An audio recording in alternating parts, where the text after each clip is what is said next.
Habari wapenzi watazamaji wa Sadiksa Media, upo nami Mwalimu Samueli. Napenda kuwasalimu katika jina la Bwana wetu Yesu Kristo. Leo ni siku nyingine tena, nataka niweze kufafanua au kuleta utofauti kati ya kwaya na kikundi au vikundi vya kusifu na kuabudu.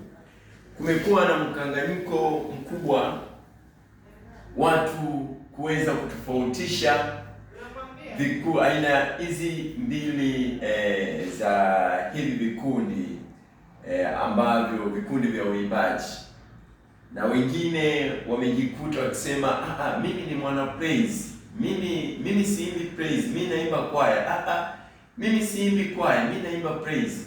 Lakini vyote hivi viwili vina lengo moja. Lengo lake kuu ni kuweza kufikisha ujumbe katika kusanyiko ama katika kanisa kwa ajili ya utukufu wa Mwenyezi Mungu. Na hizo jumbe zimegawanyika katika makundi, tunaweza tukasema manne. Hizi nyimbo zinalenga kufundisha, zinalenga kuinjilisha, zinalenga nyimbo nyingine zinalenga kuleta habari njema za Yesu Kristo, au tunasema injili, gospel, habari njema za Yesu Kristo. Sasa nini utofauti kati ya hivi vikundi viwili? Utofauti wake umegawanyika katika vipengele vifuatavyo. Kuna kipengele cha idadi, kuna kipengele cha mfumo au mpangilio wa sauti, lakini kuna kipengele cha ushirikishwaji kati ya waimbaji na kusanyiko ama kanisa. Lakini pia kuna kipengele cha mziki. Nitaenda kufafanua kama ifuatavyo. Nitaanza na kwaya.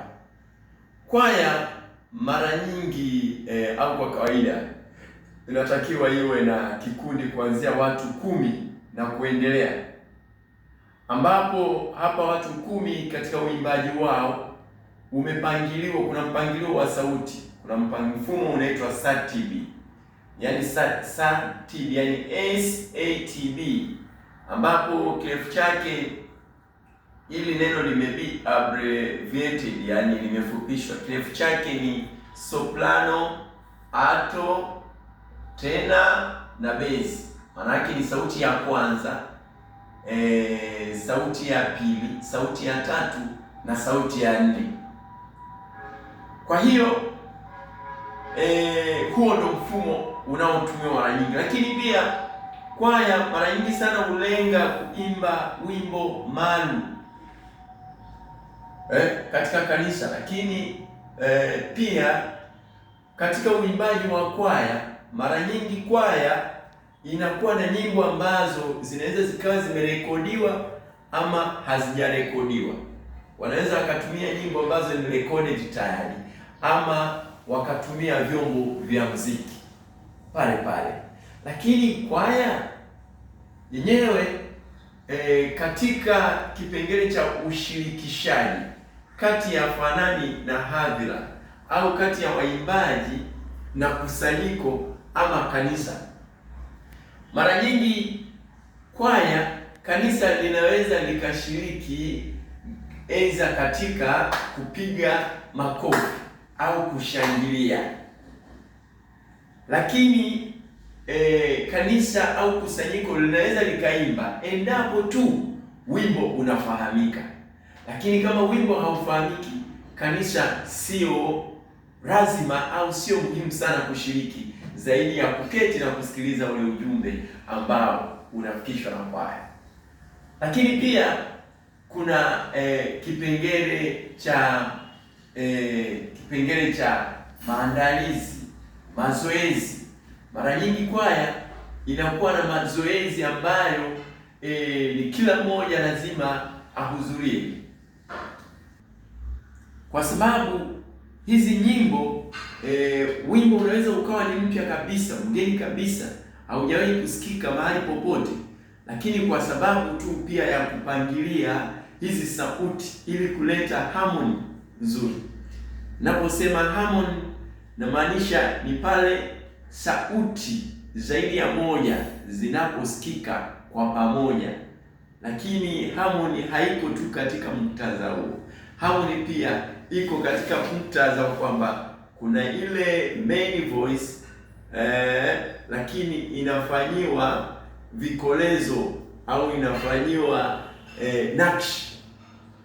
Hiyo pia harmony inaweza ikatambulika katika muktadha huo hapa. Kwa hiyo tunapokuja kuongelea au kutofautisha kikundi cha kusifu na kuabudu kwamba chenyewe kipo vipi.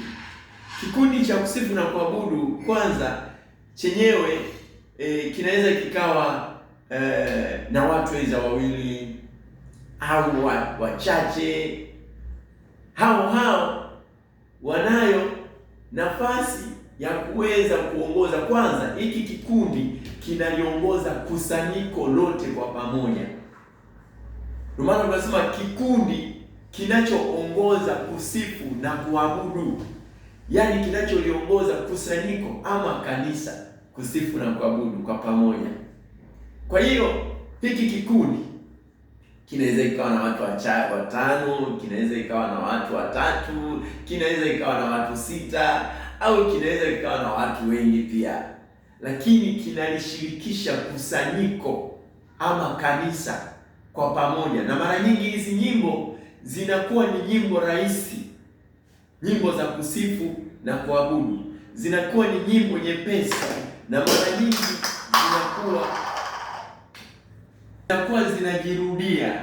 Mara nyingi kunakuwa na viti, tunakuwa na kiitikio. Sasa yule anayeongoza anaweza akatumia maneno ambayo anaweza akayabuni pale pale, anabuni maneno pale, lakini kwaya huwezi ukabuni maneno yako hapo, yanakuwa yamepangiliwa. Kama ni solo, hata solo hivi ni hivyo, huwezi ukabuni maneno yako. Lakini kusifu na kuabudu unaweza ukabuni maneno hayo, unakuja unaliingiza kusanyiko ama kanisa kwenye viitikio. Lakini vile vile kikundi cha kusifu na kuabudu chenyewe kinashiriki, kinapeleka kinaruhusu ushiriki wa kanisa moja kwa moja.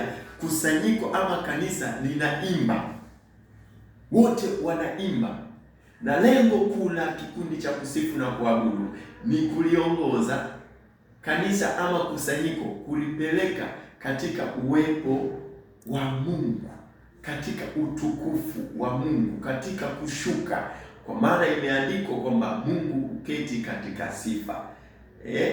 Tutakuja tutoe maana ya kusifu na kuabudu, tofauti wake. Kwa hiyo kikundi cha kusifu na kuabudu pia hao wanaweza wakawa hawana staili maalum, wanaweza wakawa kila mmoja ana staili yake, lakini kule kwenye kwaya kunakuwa na staili ambayo ni uniform step. Umeelewa? Lakini kwenye kusifu na kuabudu kila mmoja anaweza akaluka vyovyote atakavyoweza. Lakini lengo la hivi vikundi vyote viwili ni moja. Lakini pia kikundi cha kusifu na kuabudu mara nyingi kinatumia live recording, yaani kunakuwa na wapigaji wa muziki. Kikundi cha kusifu na kuabudu chenyewe hakitumii recorded songs, hakitumii nyimbo zilizorekodiwa. Kunakuwa na drummers, kunakuwa na pianists, kunakuwa na guitarists, kunakuwa na vyombo vinaweza vikawa vyombo vyote vya muziki kama vipo, wanapiga live. Na kikundi cha kusifu na kuabudu hawana hawana limit, kwamba anaweza akaimba wimbo huu akarudia huu akaja huu. madam tu wanawasiliana na wapiga vyombo. Asanteni sana, na kwa leo naomba tuishie hapo.